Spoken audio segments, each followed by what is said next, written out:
pujian dan penyembahan kami. Biar kami persembahkan yang terbaik bagi Engkau.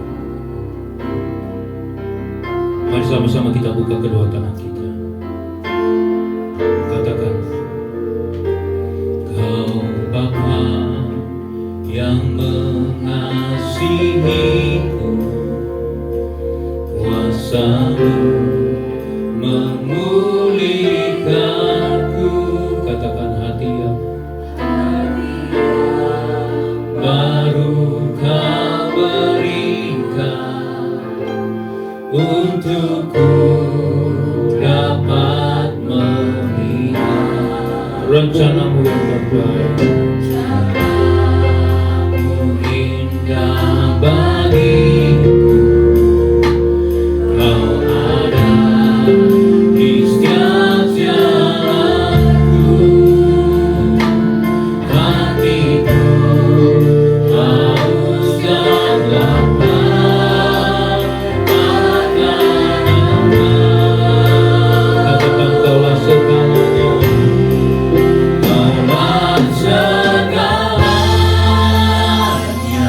di dalam hidupku, di dalam hidupku.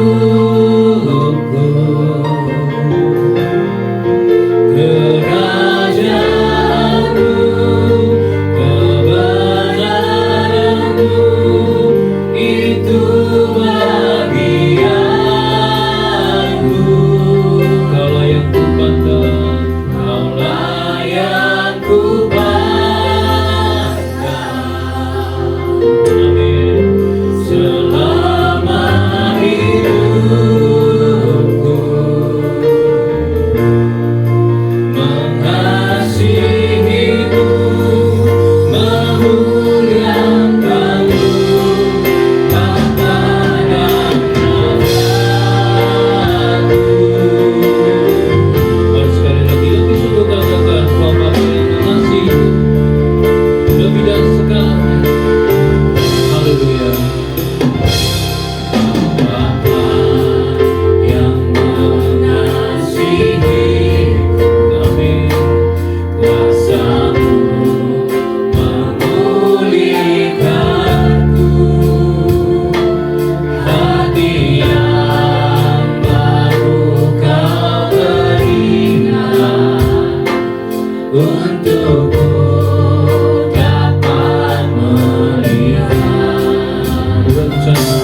Katakan kami bersyukur karena Engkau lah Bapakku yang baik sampai selama-lamanya.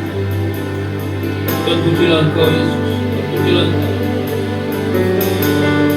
Mari pelan-pelan kita bagi berdiri Bapak Ibu Saudara. Kita buka kedua tangan kita.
setiap kami, memberikan sukacita-Mu bagi setiap kami.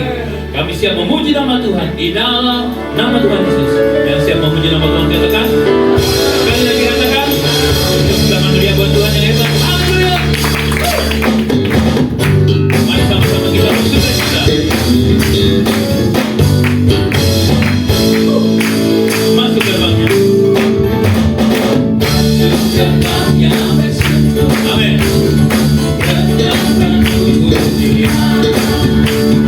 Masukkan di hadiratnya, jadi besarkan agung namanya puji. Musikkan hadiah,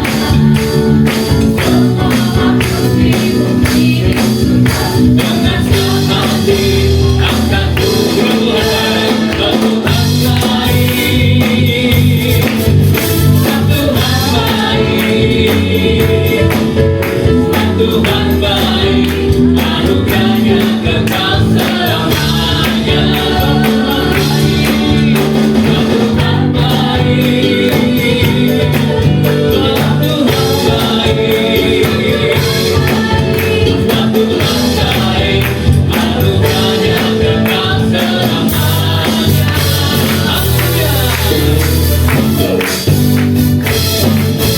Yesus Kristus Allah Tuhan penciptanya. Datang sujud di hadapannya, angkat tanganmu, naikkan pujian. Pujian kita sangkan kalah, pujikan Maria. Semua makhluk di bumi rindukan dengan sehati angkat pujian. Tuhan baik, amin. Tuhan baik, Tuhan baik, anugerahnya kekal selamanya. Tuhan baik,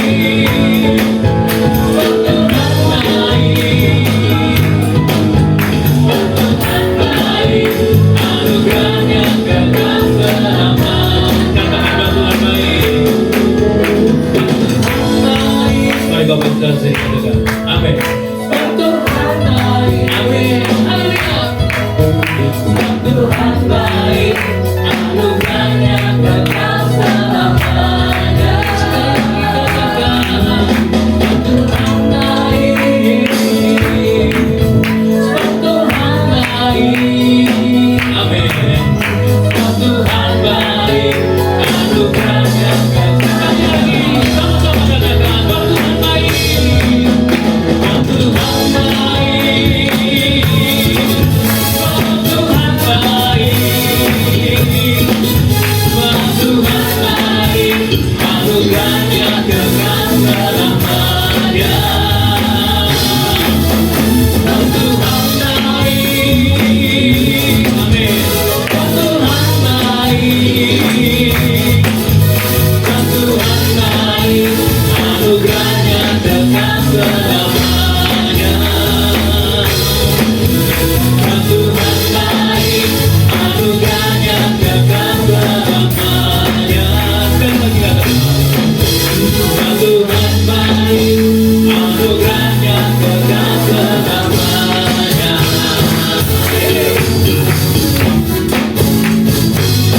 Berdoa kepada Tuhan yang baik. Berikan tangan kiri kanan ke belakang, katakan Tuhan Yesus sungguh baik.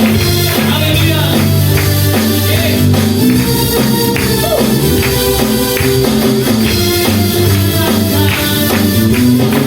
Sama-sama.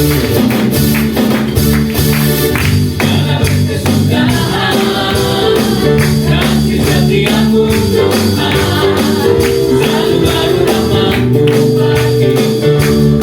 Mari berganti hari, mari berganti hari.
Tuhan Yesus baik, sungguh amat baik, untuk selama-lamanya. Tuhan Yesus baik, Tuhan Yesus baik, Tuhan Yesus baik, sungguh amat baik, untuk selama-lamanya.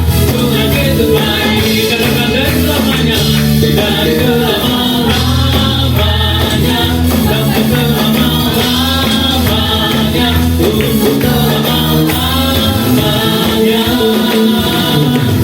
Tuhan Yesus baik.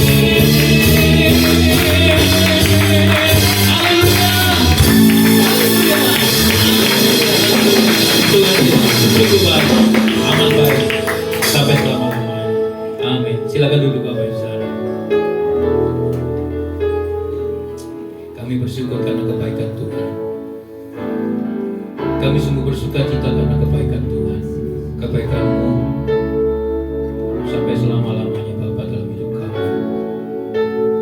Kami sungguh mengucap syukur Bapa. Kami sungguh mengucap syukur Tuhan.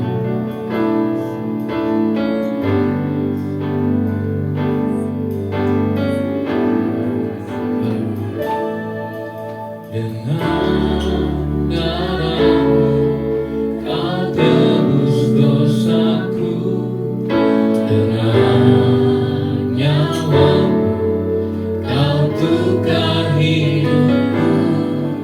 Kini aku sepenuhnya milik-Mu.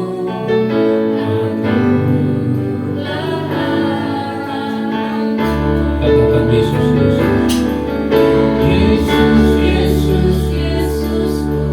Kami bersyukur Tuhan.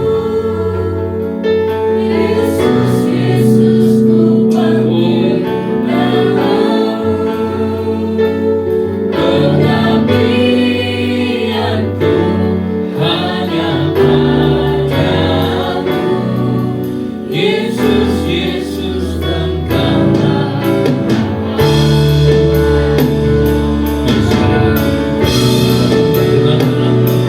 Kau telah menebus dosa.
Yesus, Yesus, Engkaulah Bapa. Sekali lagi kita katakan dengan sungguh-sungguh pengabdian. Pengabdianku hanya padamu, Yesus, Yesus, Engkaulah Bapa.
Hanya Engkaulah ya Yesus Kristus, penebus juru selamat kami dan Tuhan kami.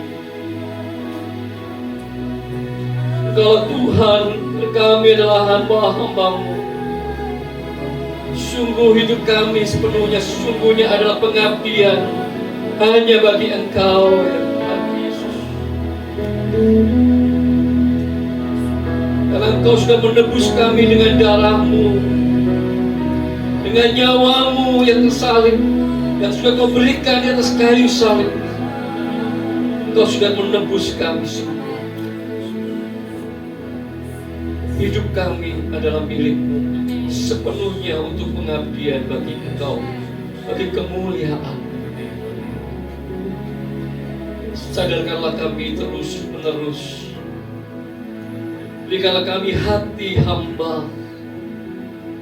Senantiasa kami menyadari dalam detik-detik waktu-waktu kehidupan kami bahwa setiap kami adalah hamba-hamba Kristus. Hidup sebagai hamba-hamba Kristus. Terima kasih buat anugerah-Mu yang besar, buat kasih karunia-Mu. Bapa, kami percaya Engkau ada di tengah-tengah kami saat ini. Nyatakanlah firman-Mu ya Bapa, perlengkapi kami dan hidupkanlah kami dengan firman yang daripada Engkau. Urapi kami semuanya untuk kami boleh memiliki hati yang sungguh-sungguh mendengarkan, merenungkan akan firman-Mu.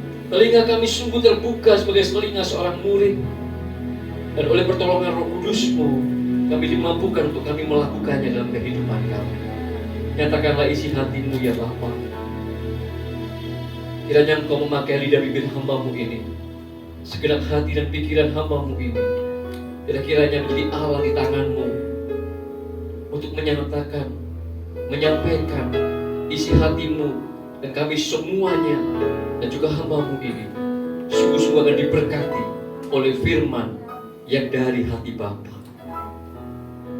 Kami siap mendengarkan firman-Mu Kami sambut hanya di dalam nama Tuhan Yesus Kristus. Setiap kita yang siap untuk diberkati oleh firman Tuhan, sama-sama kita katakan amin, amin. Silakan duduk Bapak Ibu Saudara. Puji Tuhan, senang sekali, sukacita kita kembali berkumpul bersama di awal bulan Maret ini, minggu pertama. Kita akan bersama-sama nanti masuk dalam perjamuan kudus Tuhan. Tapi sebelum kita masuk dalam perjamuan kudus Tuhan, mari kita sama-sama menyiapkan hati kita diperlengkapi dengan kebenaran-kebenaran firman Tuhan. Ya, Bapak Ibu Saudara, lagu yang baru saja kita nyanyikan, ada satu kalimat bahwa Dia adalah Tuhan yang sudah menebus kita. Darahnya tercurah dan tubuhnya tercapik-capik di atas kayu salib untuk menebus kita, menebus hidup kita, menggantikan kita. Minggu ini, bahkan mungkin minggu yang lalu juga, kita sudah masuk dalam minggu Prapaskah dan mulai masuk di minggu-minggu Paskah, karena awal April nanti kita akan memperingati Paskah. Kita akan memperingati Jumat Agung. Nah, Bapak Ibu Saudara, dalam kesempatan yang indah untuk kita akan mengambil bagian dalam perjamuan kudus ini, mari kita membaca satu ayat terlebih dahulu sebelum nanti kita merenungkan satu pembacaan firman Tuhan yang terambil dalam Yohanes 6. Tapi kita mau sama-sama dulu membaca satu ayat di dalam 1 Petrus 1 ayatnya yang ke-18 sampai dengan yang ke-19. 1 Petrus 1 ayat yang ke-18 sampai dengan 19. Mari kita baca dulu ayat ini, kemudian kita akan masuk dalam perenungan firman Tuhan di dalam Yohanes 6. 1 Petrus 1 ayat yang 18 berkata demikian. Ayat yang ke-18 dikatakan di sana, sebab kamu tahu bahwa kamu telah ditebus dari cara hidupmu yang sia-sia yang kamu warisi dari nenek moyangmu. Itu artinya penebusan itu bukan dengan barang yang fana, tetapi bukan pula dengan perak atau emas, melainkan dengan darah yang mahal, yaitu darah Kristus yang sama seperti domba yang tidak bercacat celah. Bapak Ibu, saya mau menggarisbawahi di sana bahwa kita ini adalah orang-orang yang telah ditebus dari cara hidup yang sia-sia. Seberapa banyak kita menghayati bahwa kita adalah umat yang ditebus dengan darah yang mahal, dengan darah Kristus, dan ditebus dari cara hidup yang sia-sia yang kita warisi dari nenek moyang. Oke, saya tinggal dengan satu ayat lagi di dalam Roma 12 ayat yang ke-1 dan yang kedua. Roma 12 ayat yang ke-1 dan yang kedua. Saya sebenarnya mau memulainya dari langsung dengan Yohanes 6, tetapi saya percaya ini pun ayat ini juga sudah saya catat, memang di bagian daripada khotbah pada pagi hari ini. Roh Kudus ingatkan untuk kita membacanya, saya membacanya ini terlebih dahulu. Roma 12 ayatnya yang pertama dan yang kedua. Karena itu saudara-saudara, demi kemurahan Allah aku menasihatkan kamu supaya kamu mempersembahkan tubuhmu sebagai persembahan yang hidup, yang kudus, dan yang berkenan kepada Allah. Dikatakan ayat 2, itu adalah ibadahmu yang sejati. Janganlah kamu menjadi serupa dengan dunia ini, tetapi berubahlah oleh pembaharuan budimu, sehingga kamu dapat membedakan manakah kehendak Allah, apa yang baik, yang berkenan kepada Allah, dan yang persembahkanlah tubuh. Tadi di dalam 1 Petrus 1 ayat 18 sampai 19 kita di sana menggarisbawahi bahwa kita ini adalah orang-orang yang sudah ditebus oleh darah Kristus. Ditebus dari cara hidup yang sia-sia, dari cara hidup yang duniawi yang kita wariskan dari nenek moyang kita, dari orang tua kita, dari nenek kita, turun-temurun mungkin, dari bahkan juga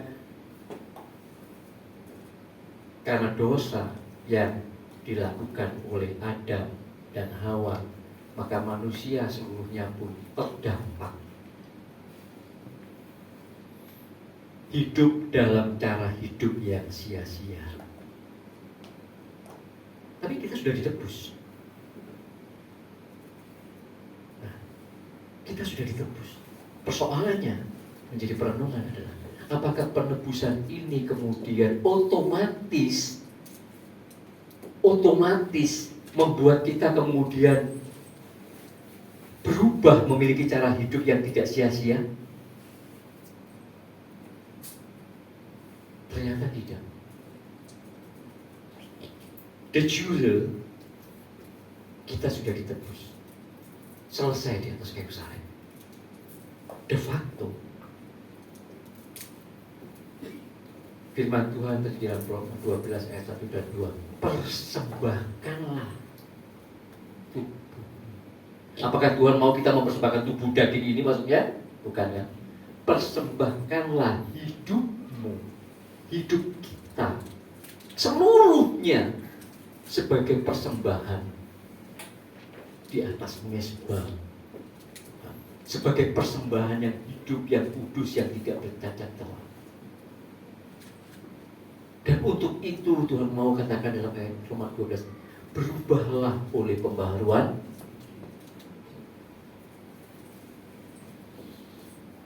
maka sebagai orang-orang yang sudah ditebus secara de jure oleh penebusan salib Kristus, maka sekarang kemudian kita mau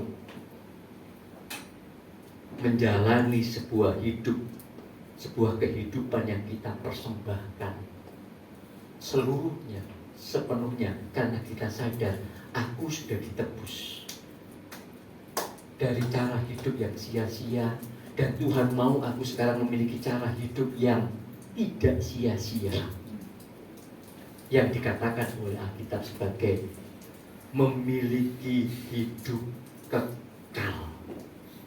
Amin.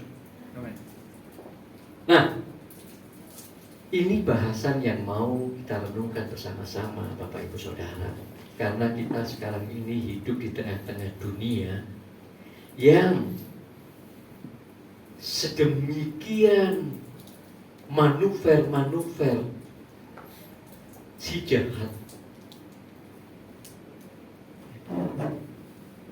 memberikan atau menciptakan paham-paham, isme-isme yang semuanya itu bertentangan dengan kehendak Tuhan, dengan rencana Tuhan. Kita hidup di tengah zaman yang begitu jahatnya.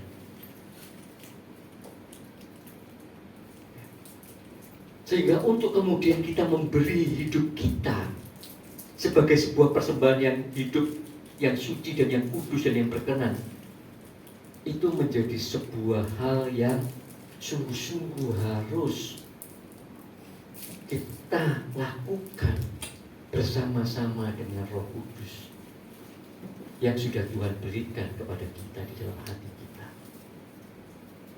Maka mari di dalam Yohanes 6 ayat ini, di dalam khususnya di dalam ayat-ayat yang ke-40 sekian sampai ke-50 sampai habis, itu berbicara tentang bagaimana Tuhan Yesus mengatakan tubuhku adalah makanan, sungguh-sungguh makanan, dan darahku benar-benar minuman, sebagaimana sesaat lagi kita akan menikmati tubuh dan darah Kristus, menikmati memakan roti dan anggur yang adalah tubuh dan darah Tuhan Yesus. Tapi kita mau baca di dalam Yohanes 6 ayatnya yang ke-25. Saya mau bagi dua, Yohanes 6 ayatnya yang ke-25 sampai dengan 29, dan kemudian Yohanes 6 ayatnya yang ke-47 sampai dengan ke-56. Kita akan sama-sama renungkan, sama-sama belajar bagian atau dua bagian besar daripada Yohanes 6 ini, ya, menjadi bekal untuk kita menjalani hidup kita yang sungguh-sungguh mau kita persembahkan sebagai persembahan yang hidup, kudus, dan yang berkenan kepada Tuhan. Amin.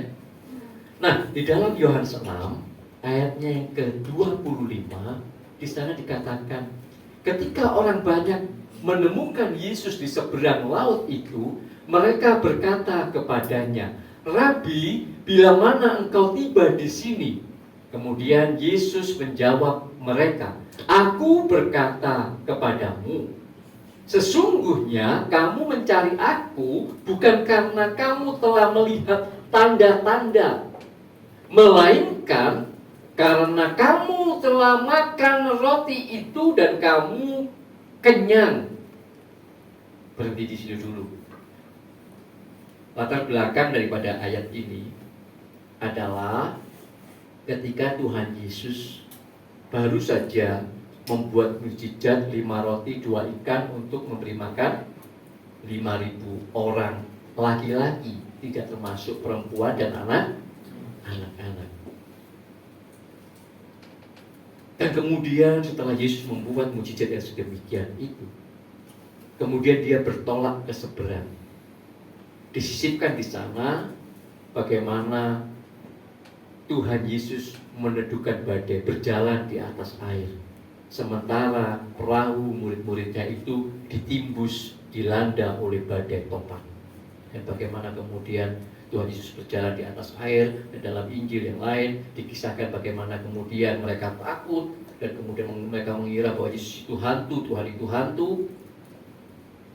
Dan kemudian Petrus berjalan di atas air, mengalami mukjizat berjalan di atas air. Kita tidak membahas itu. Tetapi latar belakangnya adalah orang-orang itu berbondong-bondong mencari Tuhan Yesus setelah mereka mengalami mukjizat. Tuhan Yesus memberi makan 5.000 orang lebih hanya dengan 5 roti dan 2 ikan. Dan ketika kemudian mereka berjalan sementara Yesus menyeberang, dan kemudian mereka mencari dan mereka menemukan Tuhan Yesus kembali, mereka berkata, "Bagaimana engkau bisa sampai naik apa?" Tapi sebenarnya Tuhan Yesus tahu apa yang memotivasi, apa yang mendorong untuk kemudian mereka berbondong-bondong dengan penuh semangat mencari Tuhan Yesus. Sehingga kemudian Tuhan Yesus berkata, "Kamu mencari aku bukan karena kamu telah melihat tanda-tanda." Bapak Ibu Saudara, mukjizat, kesembuhan, pertolongan Tuhan, khususnya mukjizat-mukjizat yang Tuhan lakukan, sebenarnya itu dikatakan sebagai tanda. Simeon,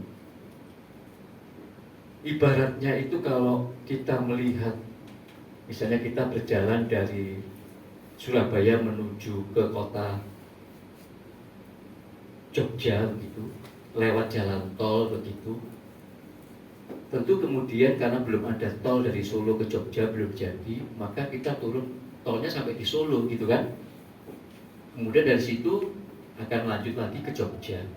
Nah, mendekati keluar tol Solo atau kita begitu keluar tol Solo, maka kemudian pasti kita akan melihat satu tanda Jogja kemana gitu kan.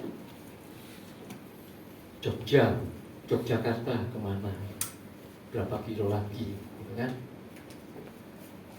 Nah, mestinya ketika kita melihat tanda itu, kita tahu bahwa kita tidak berhenti di tanda itu. tentu kita kemudian akan menuju ke arah yang ditujukan oleh tanda itu. Ke Jogja, tandanya ke sana, arah mananya ke sono, maka kita belok ke kanan, gitu kan. Sebenarnya Tuhan itu ketika melakukan mujizat-mujizat, Tuhan tidak memaksudkan kepada mujizatnya itu sendiri, tetapi Tuhan mau lewat mujizat itu sebagai tanda untuk kita semua orang yang mengalami mujizat itu datang kepada Sang Pembuat mujizat, mestinya itu kan. Nah, tetapi ini ada satu hal yang menjadi sebuah teguran perkataan Tuhan Yesus ini. Ayat 26, 27. Oh, yuk kita baca lagi, saya akan baca supaya tidak terputus. 25.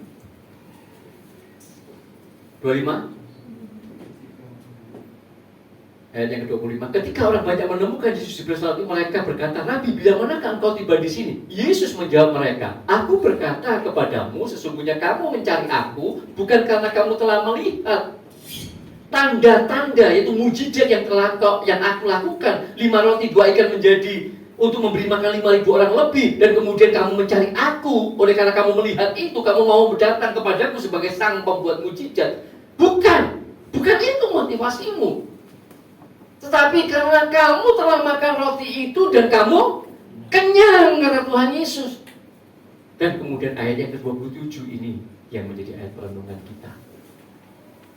"Bekerjalah bukan untuk makanan yang akan dapat binasa, melainkan untuk makanan yang bertahan sampai kepada hidup yang kekal, yang akan diberikan Anak Manusia kepadamu, sebab Dialah yang disahkan oleh Bapa Allah dengan mecerainya."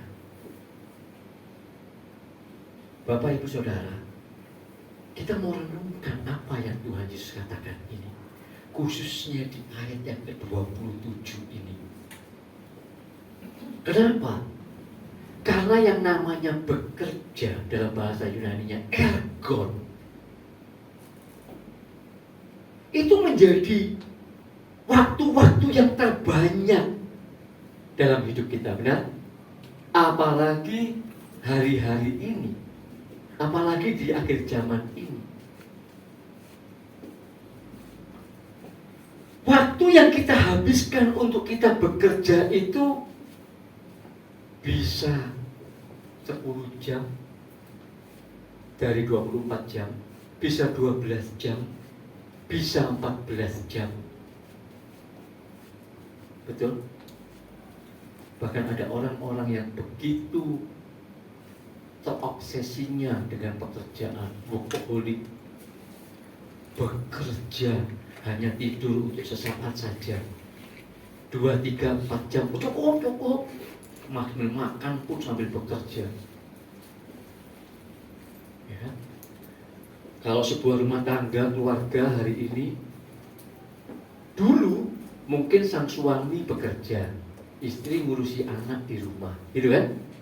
Hari ini, bahkan mungkin sudah berapa puluh tahun yang lalu, oleh karena begitu dinamika kehidupan, dan di dalamnya ada tipu daya si jahat, semuanya berkejar-kejaran untuk bekerja. Gak cukup kalau gak bekerja. Suami bekerja, istri juga bekerja. Nanti anak sebentar dia juga bekerja. Pokoknya semua bekerja. Ya memang Bapak Ibu Saudara, manusia itu memang diciptakan sebagai makhluk yang memiliki hakikat bekerja. Betul. Dalam kitab Kejadian, memang Allah menugaskan Adam dan Hawa yang dicatat dalam Kejadian 2 ayat 15 itu, supaya memelihara taman, memelihara bumi ini. Ya. Tetapi itu bukan sebenarnya ketika Allah memberikan tugas itu, memberikan mandat itu, memberikan hakikat kerja kepada manusia. Sebenarnya di sana sebelum manusia jatuh dalam dosa, dan memang dari awalnya Allah maksudkan bekerja itu sebagai sebuah ibadah. Kata yang digunakan, kata Ibrani yang digunakan dalam Kejadian 2 ayat 15 yang Allah berikan kepada Adam dan Hawa untuk memelihara, mengusahakan dan memelihara taman itu adalah abad. Abadah. Ibadah. Bekerja itu adalah sebuah ibadah. Melayani Tuhan, melayani Allah. Itu sebenarnya maksud ketika Allah memberikan hakikat bekerja kepada manusia. Ketika manusia pada waktu itu sebelum jatuh dalam dosa, manusia beribadah, bekerja,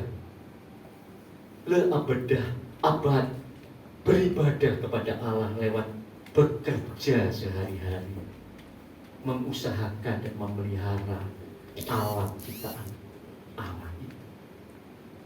Tetapi setelah manusia jatuh dalam dosa, nah di sini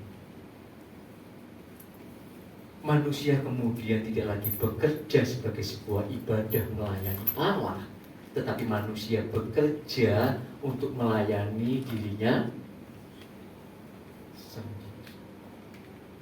Bekerja untuk kepentingan diri sendiri. Maka sejak itu dosa terus bekerja semakin hebat dalam kehidupan manusia, dalam kehidupan setiap orang. Dan kemudian hari ini, kalau kita hidup di zaman ini, maka kita mengenal yang namanya materialisme. Paham isme yang menyatakan bahwa sesuatu itu benar-benar ada kalau memang ada materinya. Ya. Kalau enggak ya enggak.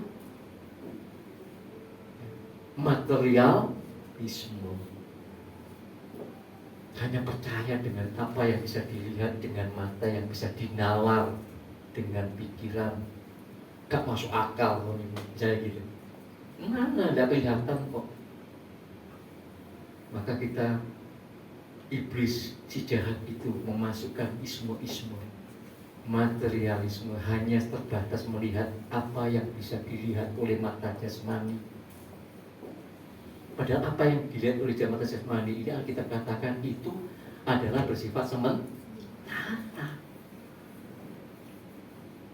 Tapi itulah yang menggerakkan kehidupan manusia, termasuk juga menyeret anak-anak Tuhan, orang-orang yang seharusnya sudah tebus dari cara hidup yang sia-sia yang kita baca tadi. Belum lagi kemudian ada paham lagi hedonisme. Bagaimana hidup ini hanyalah untuk menikmati, untuk hedonis. Maka kemudian benda-benda material itu dicari untuk didapatkan, dinikmati sepuas-puasnya bagi dirinya. Hedonisme. Belum lagi kemudian kita atau si jahat itu pun kemudian juga semakin bekerja luar biasa, sehingga manusia dikatakan manusia akhir zaman itu adalah manusia yang semakin mencintai dirinya sendiri. Artinya di sini adalah semakin egoisme. Manusia semakin mengarahkan segala sesuatu untuk bisa dia nikmati, hidup bagi dirinya sendiri. Bekerja, berkarya, beraktivitas, ya untuk bagaimana bisa mendapatkan material-material yang kemudian bisa dinikmati untuk dirinya sendiri, Bapak Ibu Saudara. Dan itu semuanya membawa manusia semakin hari bergulir terus menjadi semakin manusia-manusia yang tidak hanya terjebak dalam materialisme, hedonisme, egoisme, tapi kemudian itu membuat manusia menjadi semakin serakah, menjadi semakin tamak. Betul? Ya. Dan kalau kita membaca dalam Lukas 12, perumpamaan Tuhan Yesus, perumpamaan yang Tuhan Yesus kisahkan mengenai orang kaya yang bodoh, maka di sana kita bisa membaca Lukas 16 ayat 12 sampai dengan Lukas 12 ayat 16 sampai dengan 21. Bagaimana kemudian si orang kaya yang dikisahkan oleh Tuhan Yesus itu bekerja untuk kepentingan dirinya sendiri, mengumpulkan berbagai-bagai material, berbagai-bagai harta kekayaan.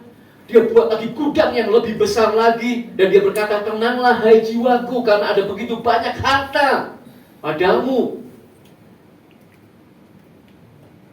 Dan kemudian firman Tuhan berkata, hai kamu orang yang bodoh. Ayat berapa itu ya? Coba, supaya kita dapat impresinya gitu ya. Lukas 12 ayat yang berapa itu? 19 kan? 20 kan? 20. Tetapi firman Allah kepada orang kaya itu, yang menimbun harta untuk dirinya, untuk kepentingannya itu, firman Allah berkata, hai engkau orang yang bodoh, pada malam ini juga jiwamu akan diambil daripadamu, dan apa yang telah kau sediakan, yang sudah kau kumpulkan sebegitu banyaknya, kau buat lagi gudang lagi itu, untuk siapakah itu nanti? Kata bodoh di situ menggunakan kata afron. Foolish, lack of perspective, because short-sighted. Tidak, gagal memiliki cara pandang yang benar karena short-sighted, hanya melihat secara jangka melihat, jadi rabun jauh, cuma bisa melihat yang dekat saja, rabun jauh,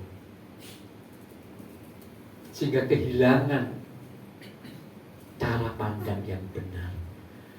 Lack of perspective, karena rabun jauh, cuma mau lihat yang dekat saja. Maka Tuhan Yesus katakan, bekerjalah bukan untuk makanan yang sementara, yang dapat binasa, yang fana. Jangan menjadi bodoh.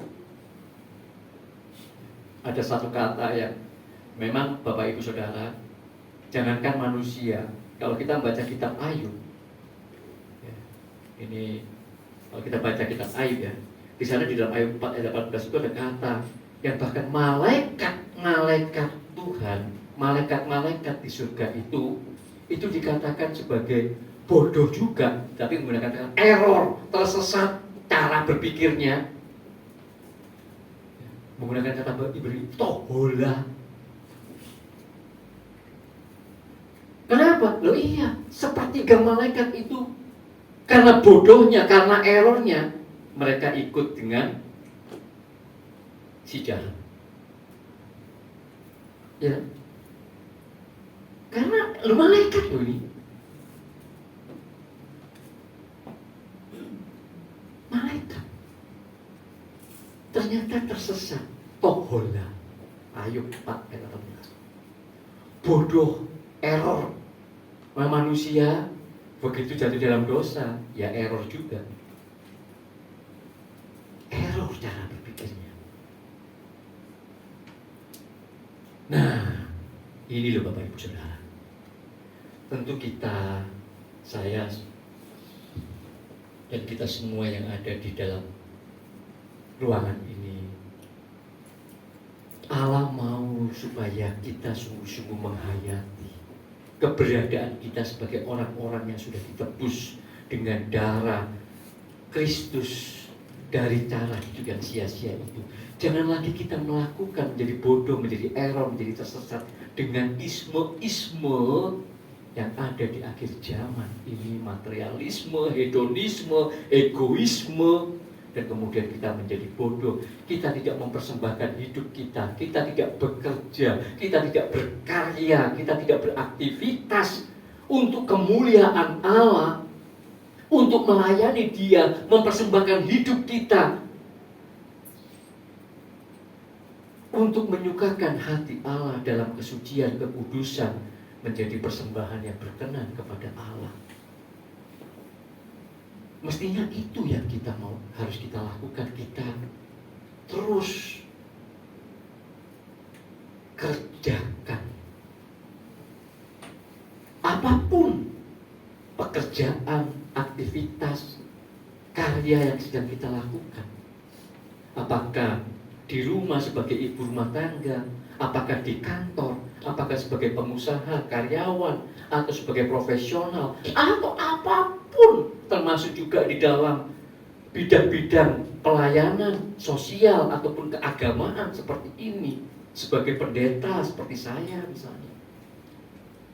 Semuanya seharusnya kita lakukan untuk kemuliaan Tuhan, seperti yang dikatakan di dalam firman Tuhan 1 Korintus 10:31, baik engkau makan, minum, atau engkau melakukan segala sesuatu yang lain, lakukanlah semuanya itu untuk apa? Kemuliaan Allah. Mestinya kan itu kita.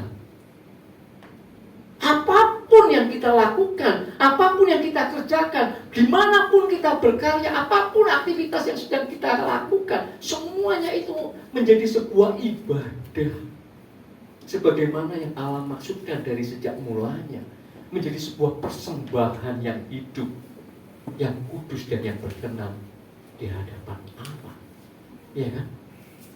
Nah, tapi faktanya, apakah kita adalah keluarga-keluarga, orang-orang ataupun keluarga-keluarga yang sungguh-sungguh memang melakukan ini? Maka kita harus semakin memperlengkapi diri dengan kebenaran firman Tuhan, dengan kebenaran Injil Kristus, ya Bapak Ibu Saudara, supaya kita sungguh-sungguh dalam hidup ini, menjalani hidup ini, khususnya dalam ketika kita berkarya, bekerja, beraktivitas yang selalu banyak menyita waktu hidup kita, ya. Bahkan tidur pun mestinya kita itu juga tidur untuk kemuliaan Allah, gitu ya. Beristirahat dalam istirahatnya Tuhan, dalam sabatnya Tuhan, sehingga kita sungguh-sungguh dengan begitu. Kalau dalam 1 Petrus 1 tadi dikatakan bahwa orang-orang berdosa, orang-orang nenek moyang kita itu mewariskan cara hidup yang sia-sia, maka kemudian kita putus mata rantai ini. Mulai dari kita, aku berubah, aku mau mewariskan cara hidup yang benar, cara hidup sebagai umat tebusan yang sudah ditebus dari cara hidup yang sia-sia. Aku mau mewariskan cara hidup yang benar, yang sungguh-sungguh mempersembahkan hidup ini untuk kemuliaan Allah yang tidak sia-sia. Gitu kan?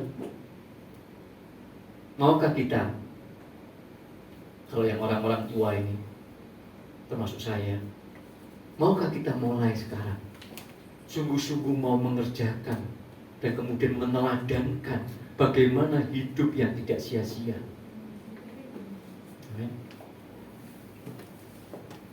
Kita teladankan dan kemudian kita ajarkan kepada anak-anak kita. Bagaimana juga yang muda-muda ini, anak-anak kita, bagaimana mereka kemudian kita bawa. Ayo, jangan cuma hidup nanti kamu hanya sekedar untuk hal-hal yang bersifat sementara, untuk makanan yang sementara. Tetapi mari kita bekerja untuk makanan yang tidak dapat binasa, yang kita bawa sampai kepada kehidupan yang kekal. Karena hidup ini hanyalah seperti uap, firman Tuhan katakan. Hanya sebentar saja kelihatan, sebentar lagi kemudian lenyap.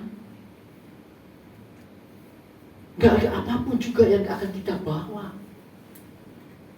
kecuali kita memiliki cara pandang yang benar, perspektif yang benar sesuai dengan firman Tuhan, memiliki cara hidup yang tidak sia-sia. Oleh karena kita bekerja, berkarya, beraktivitas, Bukan untuk makanan yang dapat binasa, tapi untuk makanan yang tidak dapat binasa. Amin, Bapak Ibu.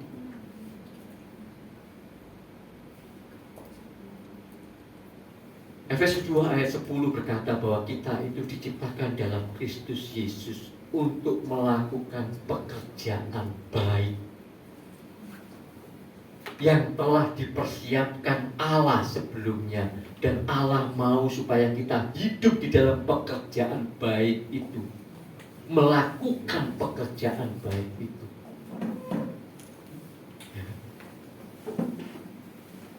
Dan Allah tidak hanya kemudian menyuruh kita supaya kita menyediakan kita pekerjaan yang baik untuk kita lakukan.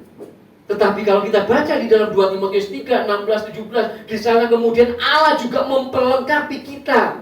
Dengan apa? Dengan firman Tuhan, dengan Roh Kudus.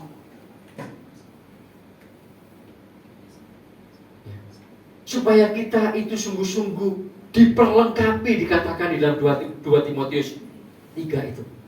Untuk setiap perbuatan, setiap pekerjaan baik yang sudah Allah siapkan itu, yang Allah mau kita melakukan pekerjaan baik itu, diperlengkapi. Nah, karena itu Bapak Ibu Saudara, ada 2 hal, 3 hal maksud saya, yang harus kita ingat-ingat. Baik kita sebagai orang tua dalam seluruh aktivitas pekerjaan apapun yang sedang kita lakukan, maupun juga anak-anak muda, anak-anak kita. Kalau mereka kemudian kita dorong, kita beri semangat untuk mereka bekerja, untuk mereka berkarya ketika mereka beraktivitas, ingat, jangan didorong, dimotivasi oleh makanan, uang, harta, jabatan. Bukan. Kita mendorong mereka dengan bekerjalah untuk makanan yang tidak dapat binasa, untuk kehidupan yang kekal. Di bumi cuma 70-80 tahun. Setelah itu kita berpisah. Betul kan? Karena kita mati 1 demi 1. Kita berpisah. Kita saat ini sebagai orang tua berpisah dengan anak-anak karena kita mati misalnya gitu kan. Anak-anak nanti kemudian menjadi orang tua. Secara logika begitu. Kemudian mereka berpisah dengan anak-anak, dengan cucu-cucu kita, karena mereka juga akan mati, begitu kan? Tetapi kadang-kadang tidak terjadi begini karena yang muda kadang-kadang mati duluan, gitu toh? Iya. Iya. Nah, jadi maka sekarang kita mesti mengingat 3 hal ini. Ini menjadi bekal kita untuk masuk dalam perjamuan kudus, Bapak Ibu Saudara, di mana kemudian kita mengingat-ingat akan hal ini. Ya.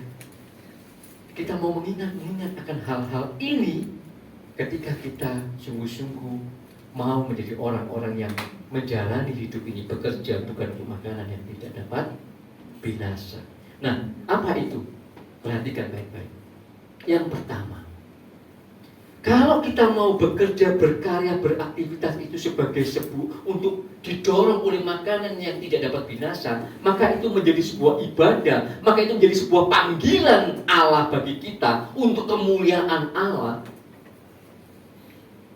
Cirinya 3. Yang pertama, kita bekerja, berkarya, beraktivitas dalam kompetensi.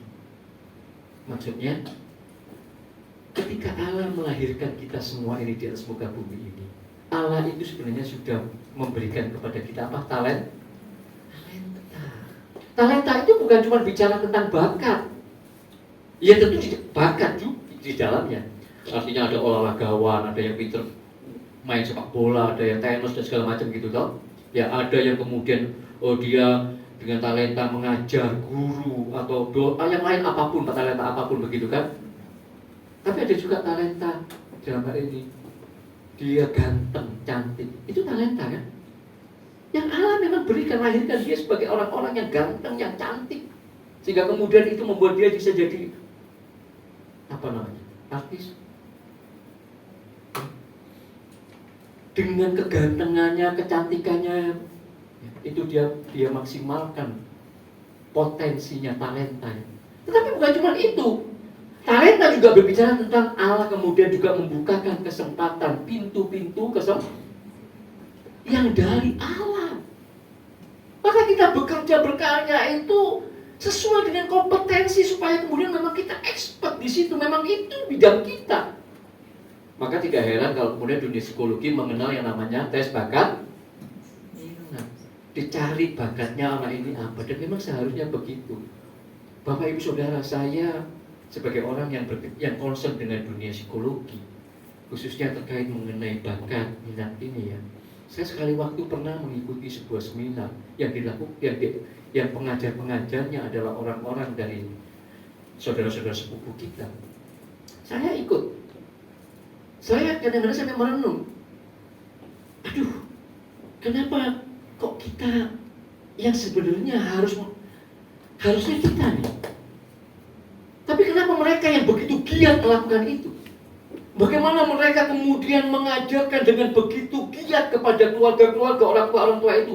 Ayo, kalau kamu sudah jadi orang tua, begitu anakmu masih kecil, masih bayi, mulai anak-anak, mulai PAUD, kamu mesti ikuti terus perkembangannya supaya kamu tahu apa talenta, apa bakat anakmu ini. Supaya nanti ketika dia besar, dia akan berkarya menjadi orang sesuai dengan bakatnya. Saya ngikutin itu, Bapak Ibu, ada serangkaian tes-tesnya begitu ya. Aduh, ini kan mestinya kita mestinya. Ya. Saya bilang dengan istri saya seorang psikolog, ini mestinya orang Kristen harusnya selangkah di depan untuk yang beginian ini. Karena Alkitab kita mencatat tentang talenta kok. Allah memberikan sesuatu yang kemudian kita harus kembangkan di situ. Kalau kita baca dalam perumpamaan tentang talenta di dalam Matius 25 itu. Kemudian kita kembangkan, kita maksimalkan talenta itu. Bakat-bakat yang Allah berikan. Juga kemudian kesempatan yang Allah bukakan lewat dengan bakat-bakat itu. Itu pemberian Allah, itu anugerah Allah. Yang kemudian kita harus maksimalkan, kita kerjakan. Menjadi orang-orang yang benar-benar kita berkompeten di situ, di bidangnya musik, nyanyi, main musik, dan sebagainya. Nah ini. Yang kedua, bagaimana kemudian kita tidak hanya menjadi orang-orang yang kemudian memaksimalkan talenta, bakat, kesempatan yang Allah berikan, kemudian menjadi orang-orang yang berkompeten di situ, di bidang itu, expert di situ. Misalnya Holly menjadi foto model misalnya gitu. Dengan bakat, dengan talenta dan kesempatan yang Allah berikan. Tapi bagaimana kemudian yang kedua adalah bakat talenta itu. Kemudian ketika kita maksimalkan, ketika kita berkarya, kita beraktivitas, kita bekerja. Yang kedua, berdampak, bermanfaat bagi sesama dan masyarakat. Bagaimana talenta yang Allah berikan itu kemudian bisa berdampak, bermanfaat. Tentu yang baik bagi sesama dan masyarakat. Dikatakan bahwa supaya ketika mereka melihat kita, mereka memuliakan Bapa kita di iya. Yang main musik, yang tadi jadi WL, atau saya yang harus berkhotbah, ketika saya melakukannya untuk kemuliaan Allah, saya menjadi semakin orang yang semakin kompeten. Dan kemudian saya melakukan itu dengan aku mau bermanfaat, mau berdampak untuk sesamaku, untuk umat Tuhan, untuk masyarakat. Dua hal ini penting, Bapak Ibu Saudara. Nanti yang ketiga itu yang menjadi kata kuncinya. Karena kalau cuma dua ini, Bapak Ibu ingat Esther. Esther, kisah Esther. Coba perhatikan di sana. Kita nggak punya waktu untuk baca itu, 5-10 menit kita selesai. Bagaimana Esther yang diberikan talenta oleh Allah dengan kecantikannya masuk ke istana raja. Bukan siapa-siapa, tapi dia cantik sekali. Ya kan? Dan Alkitab mencatat selama sekian waktu Esther ada di istana dan dia pernah dipanggil oleh raja, dia tidak membuka dirinya bahwa dia adalah orang Yahudi. Betul? Raja nggak tahu bahwa dia orang Yahudi dan Esther tidak bercerita bahwa dia orang Yahudi. Dia diam. Sampai kemudian kisah Ester itu berlanjut. Bagaimana kemudian pamannya yang memasukkan dia ke istana itu, Mordekai. Kemudian pada waktu itu situasinya bangsa Yahudi akan dihabiskan. Bangsa Yahudi akan dibunuh oleh Haman. Maka kemudian kalau kita baca dalam Ester 4 mulai ayat 7 sampai dengan 17 ya, bagaimana kemudian di sana ada sebuah percakapan antara Ester dengan Mordekai. Ester mengutus seorang untuk menemui Mordekai dan Mordekai berkata, Ester ingat, jangan-jangan kamu itu memang Tuhan berikan kecantikan dan Tuhan berikan kamu kesempatan untuk kamu masuk ke istana raja justru untuk maksud ini, untuk menyelamatkan bangsamu. Dan Ester kemudian yang sekian waktu lamanya, Ester 1 sampai dengan Ester 3 sebelum Mordekai berkata begini, dia nggak pernah mengaku bahwa dirinya orang Yahudi kok. Raja juga nggak tahu dia orang Yahudi. Dan kemudian setelah lewat dialog itu, tapi Mordekai, tapi paman, nggak mungkin aku bisa menghadap raja kalau tidak raja yang mengulurkan tongkatnya kepadaku. Kalau aku dengan inisiatifku sendiri aku menghadap raja, aku mati. Harus raja yang mengulurkan tongkatnya kepada aku dan kemudian barulah aku bisa menghadap raja. Kalau enggak aku mati dibunuh. Tapi Mordekai justru berkata, Ester, kalau sampai seluruh bangsa Yahudi ini dibunuh, jangan kamu berpikir bahwa kamu tidak terkena dampaknya. Kemudian Mordekai, karena jangan-jangan memang Allah menempatkan kamu, memberikan kamu talenta, kecantikan dan kesempatan untuk masuk ke kerajaan itu, bertemu dengan raja, menjadi kesayangan raja karena untuk maksud penyelamatan bangsamu ini. Dan kalau kita baca di sana, Ester kemudian berkata, ya sudah, katakan kepada seluruh bangsa Yahudi, mari kita puasa. Jika ada puasa Ester kan, mari kita semua berpuasa. Aku akan menghadap raja sekalipun raja tidak mengulurkan tongkatnya. Kalau memang aku terpaksa, katanya begitu, kalau kita baca, harus mati, biarlah aku mati. Heroik sekali kan? Mestinya memang dua hal ini, seperti yang masih saya katakan contoh tentang Ester ini. Ketika seseorang memahami, mengerti akan kompetensi dan talenta, kesempatan yang Allah bukakan ini, berkarya, beraktivitas, bekerja dengan dua hal ini, maka ketika seorang itu implikasinya ya, ketika dia beraktivitas, ketika dia bekerja, tidak hanya sesuai dengan, maka dia akan bekerja sesuai dengan kompetensinya, bermanfaat bagi banyak orang. Dan ketika kemudian dia diperhadapkan gaji tinggi, posisi jabatan tinggi, atau bekerja diterima dengan posisi yang lebih rendah, gaji yang lebih rendah, tetapi itu sesuai dengan kompetensi, berdampak baik bagi banyak orang, maka ketika dia diperhadapkan dengan situasi-situasi tersebut, kalau orang tersebut memahami kebenaran ini, kompetensi, talenta, bakat, kesempatan yang Allah berikan, maka dan kemudian bisa menjadi dampak, bermanfaat bagi banyak orang, maka pasti dia akan memilih, gak apa-apa, posisinya lebih rendah, gajinya mungkin lebih kecil, it's okay, tetapi aku bisa kompeten di situ dan aku bisa bermanfaat bagi semakin banyak orang. Tapi seberapa sekarang hari ini orang tua yang mendorong, jangan kamu di situ gajinya tinggi, kamu jabatannya di situ gede, ngapain kamu pilih yang ini? Karena semua berkejaran dengan uang, semuanya berkejaran dengan jabatan, dengan kekuasaan, dengan harta. Padahal Allah gak memaksudkan untuk itu adalah tipu daya iblis. Nah, dua hal ini harus diingat kalau kita mau sungguh-sungguh bekerja sebagai sebuah ibadah. Tetapi dua hal ini saja tidak cukup. Kenapa? Karena ada juga orang-orang yang tadi seperti Ester. Ester melakukan dua hal ini. Dia diberikan kecantikan, dia diberikan kesempatan oleh Allah, dia disayangi oleh raja, Tetapi dia melakukannya dengan apa tadi? Terpaksa.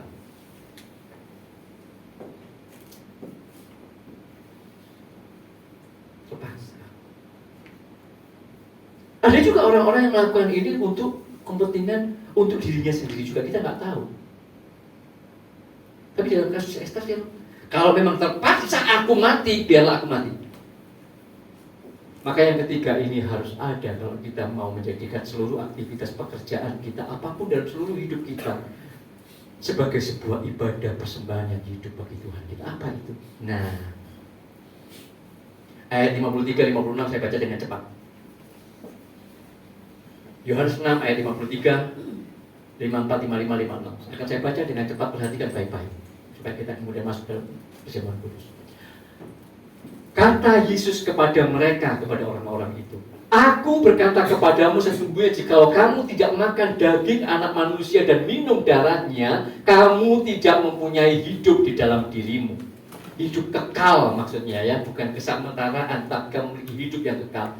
Barang siapa makan dagingku dan minum darahku, ia mempunyai hidup yang kekal, dan aku akan membangkitkan dia pada akhir zaman. 56, 55. Sebab dagingku adalah benar-benar makanan, dan darahku adalah benar-benar minuman.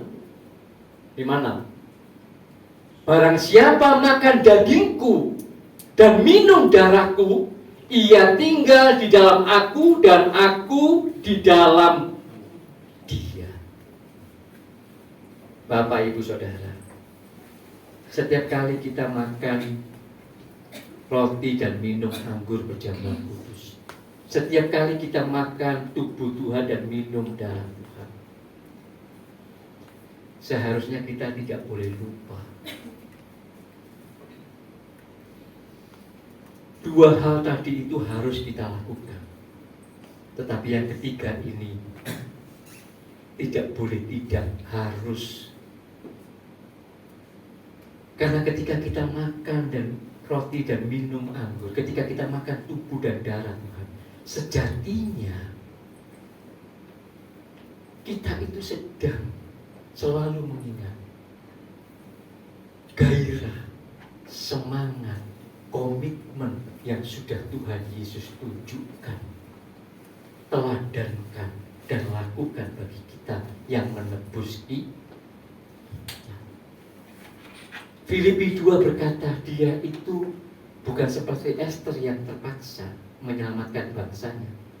Dia, Filipi 2 katakan, rela mengosongkan dirinya, kesetaraannya dengan Allah, rela dia kosongkan, bukan terpaksa. Rela bersedia untuk menebus seluruh umat manusia. Dia mau taat menjalaninya, taat sampai mati di atas kayu salib.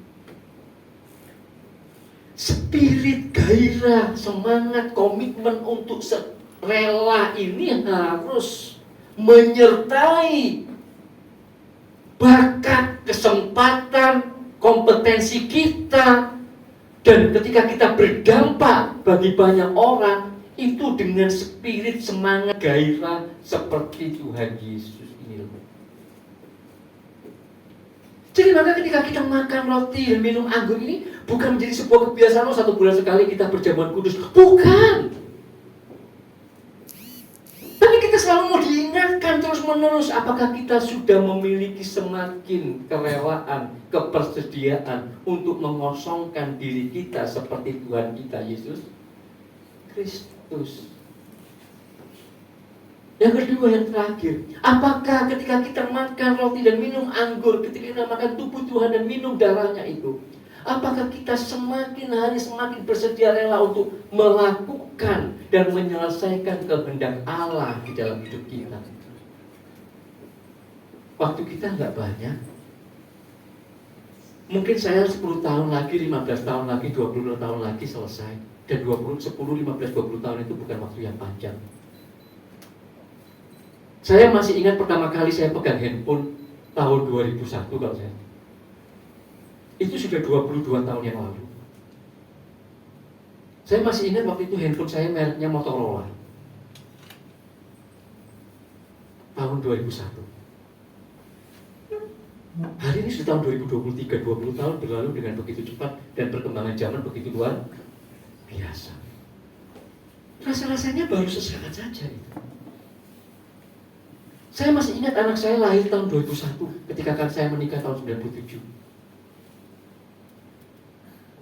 Saya masih ingat betul bagaimana anak saya pertama itu ketika saya baru pertama kali jadi bapak. Terus kemudian ada kotoran di hidungnya. Ya, ada kotoran di hidungnya. Terus istri saya mengatakan, ya bersihin toh pakai cotton bud gitu kan. Ambil toh pakai cotton bud, kita mau bersihin gitu. Saya ambil cotton bud, saya mau bersihin hidungnya anak saya yang pertama. Bapak Ibu, saya masih ingat betul pada 22 tahun yang lalu.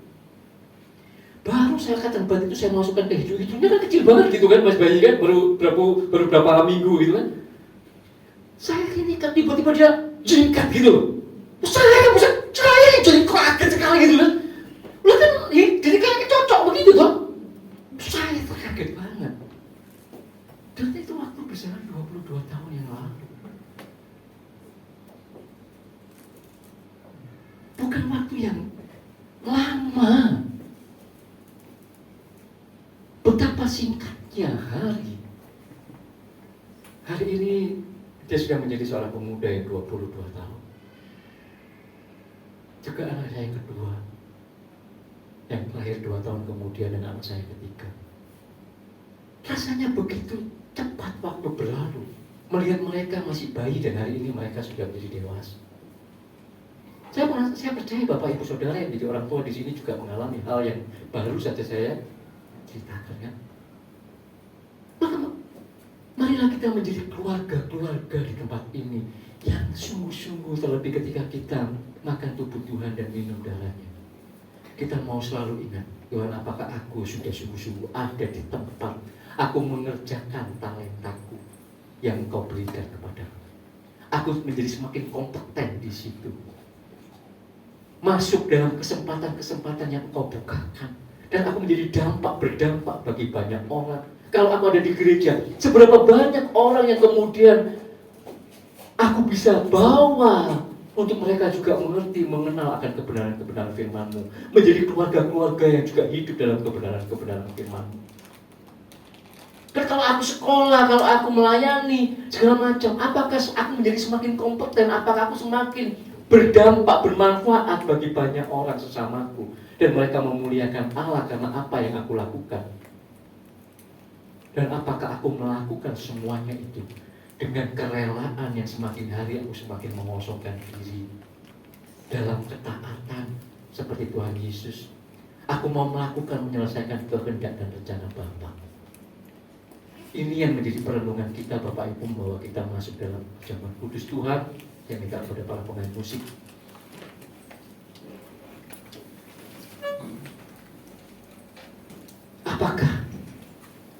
Apakah ini yang sudah kita lakukan dalam hidup kita?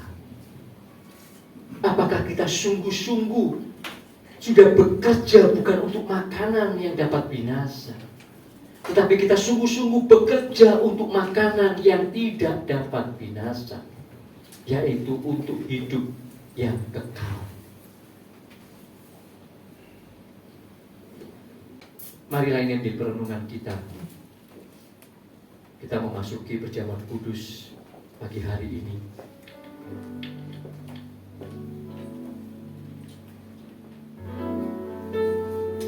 Kalau sungguh-sungguh memang kita adalah hamba-hamba Kristus, dan memang sesungguhnya kita adalah hamba Kristus, karena kita sudah ditebusnya, marilah kita hidup dengan cara hidup yang tidak sia-sia. Marilah kita hidup untuk memuliakan Allah dalam seluruh aktivitas, dalam seluruh karya, dan dalam seluruh pekerjaan kita. Amin Bapak Ibu. Mari kita nyanyikan satu lagu yang akan membawa kita masuk dalam perjamuan kudus kita.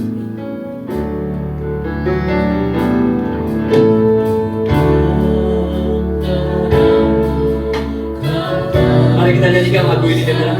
keteguhan hati, dengan sebuah kesadaran yang penuh bahwa kita adalah orang-orang yang sudah ditebus oleh darah Tuhan Yesus.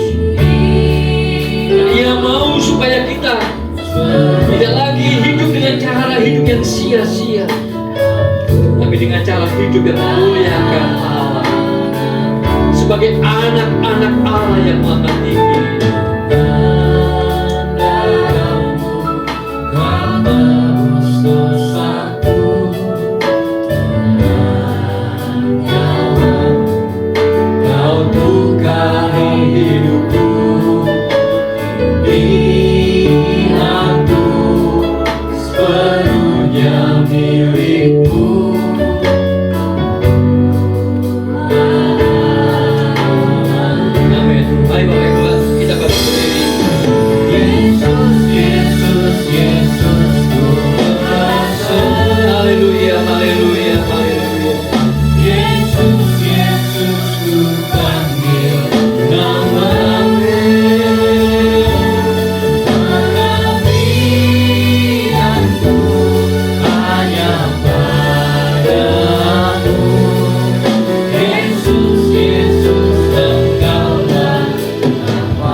Bapa di surga, di hadapan kami saat ini ada roti dan anggur. Kami percaya bahwa ini bukan roti dan anggur biasa, tapi dalam perjamuan kudus Tuhan saat ini, roti dan anggur ini menunjuk kepada tubuh dan darah Tuhan kami Yesus Kristus yang sudah tercurah di atas kayu salib terpecah-pecah untuk menebus kami semua. Kami mengucap syukur ya Bapa, Engkau dalam anugerah dan kasih kemurahan-Mu sudah melayakkan kami semuanya untuk ambil bagian memakan tubuh Tuhan dan minum darah Tuhan saat ini. Terima kasih Bapa yang menyiapkan hati kami sepenuhnya dengan sikap hormat untuk menyambut roti dan anggur, tubuh dan darah Tuhan kami Yesus Kristus. Amin.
Bapak, kami mengucap syukur untuk kemurahan hati Bapak. Saat ini kami mohon ya Bapak, kiranya Engkau menyucikan dan menguduskan setiap kami semuanya, sehingga kami semuanya sungguh-sungguh mengambil bagian dalam perjamuan kudus ini dengan hati yang siap dan dengan sikap menghormati akan perjamuan kudus Tuhan. Bapak memberkati roti dan anggur yang ada di tangan kami ini, sehingga roti dan anggur yang menunjuk kepada tubuh dan darah Tuhan kami Yesus Kristus ini menjadi alat anugerah untuk memulihkan tubuh, jiwa, dan roh kami. Haleluya. Mari kita mengangkat roti.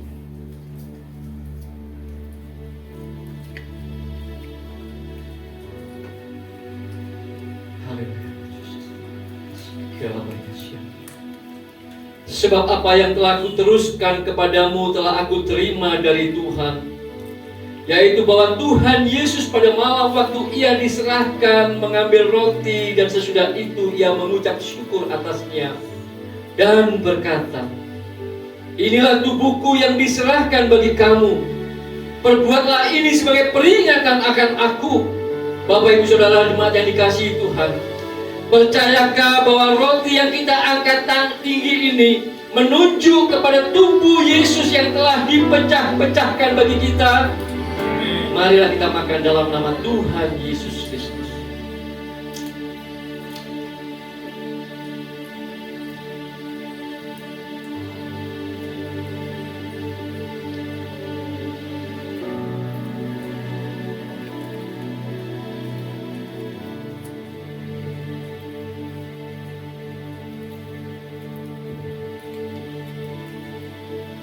Mari kita mengangkat cawan anggur.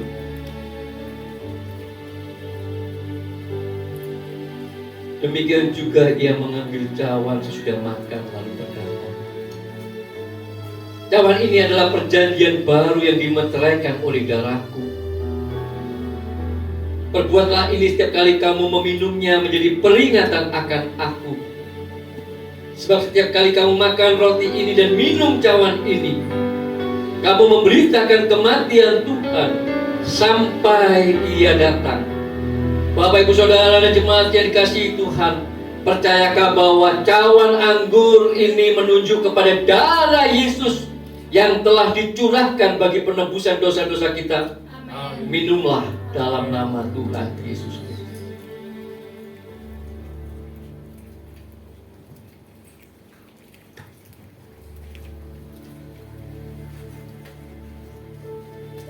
Mari kita mengangkat tangan kita. Mari kita mengucap syukur untuk karya penebusan yang sudah Tuhan Yesus lakukan bagi kita.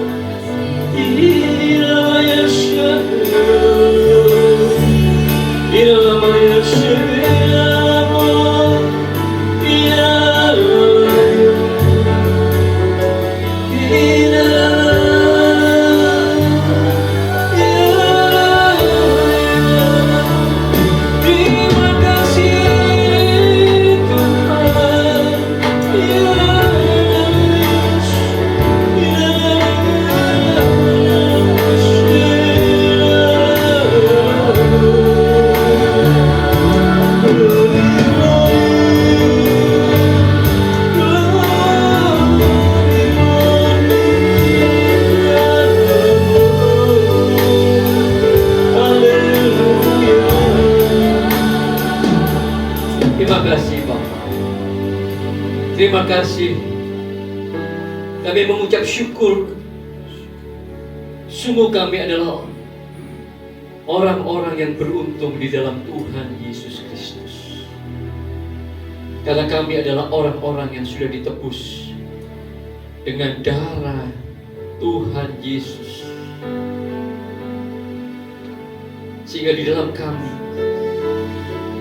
kami memiliki hidup yang kekal.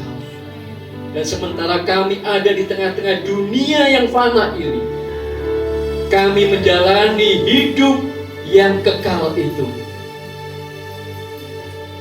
Kami persembahkan seluruh tubuh, jiwa dan roh kami sebagai persembahan yang hidup, yang kudus dan yang berkenan. Apapun yang kami lakukan dan kerjakan, sungguh-sungguh hanya untuk kemuliaan-Mu ya Bapa di surga. Terima kasih untuk kesempatan. Kalau kami pada waktu ini boleh memberi sebagian daripada berkat-berkat yang sudah Kau curahkan kepada kami, yang sudah Kau percayakan kepada kami. Maka itu persembahan khusus persepuluhan. Kami mengucap syukur Tuhan. Kami membawa seluruh persembahan kami dengan sukacita dan pengucapan syukur bagi hormat kemuliaan-Mu untuk pekerjaan Tuhan di tempat ini. Biarlah kiranya pekerjaanmu boleh semakin diperluas, dan Kau memakai kami semuanya untuk semakin membawa jiwa-jiwa, keluarga-keluarga, untuk menjadi murid-murid Kristus di tempat ini, menjadi keluarga-keluarga yang mengalami damai sejahtera Kristus sebagai jemaat-Mu yang ada di tempat ini, ya Pak. Terima kasih Bapa di surga. Saat ini kami mengangkat tangan kami. Sebentar lagi kami akan pulang. Bapak, kami percaya adalah Bapa yang baik. Dengan iman di dalam nama Tuhan Yesus Kristus, saat ini kami menerima berkat anugerah rahmat kasih karunia yang dari Bapa di surga turun atas kami semuanya, turun atas keluarga kami, kehidupan kami, apapun yang kami lakukan dan apapun yang kami kerjakan, semuanya diberkati oleh berkat-berkat yang terbaik yang dari Bapa. Cinta kasih di dalam Tuhan Yesus Kristus dan persekutuan di dalam Roh Kudus yang senantiasa menguatkan kami, menolong kami dan membimbing kami, menuntun setiap langkah-langkah hidup kami, sehingga kami selalu berjalan di dalam jalan-jalan Tuhan, menjadi orang-orang yang diberkati oleh Tuhan dalam sukacita dan damai sejahtera Roh Kudus-Mu. Kami adalah orang-orang yang beruntung. Kami adalah orang-orang yang diberkati, anak-anak Allah Bapa di surga. Kami mengucap syukur ya Bapa untuk berkat-Mu bagi kami siang hari ini. Roh Kudus-Mu yang menuntun kami dari mulai sejak siang hari ini sampai Tuhan Yesus datang kedua kali, bahkan sampai selama-lamanya. Kami adalah anak-anak Bapa yang sudah diberkati oleh Bapa di surga. Di dalam nama Tuhan Yesus Kristus, semua kita yang sudah diberkati, mari kita sama-sama katakan amin.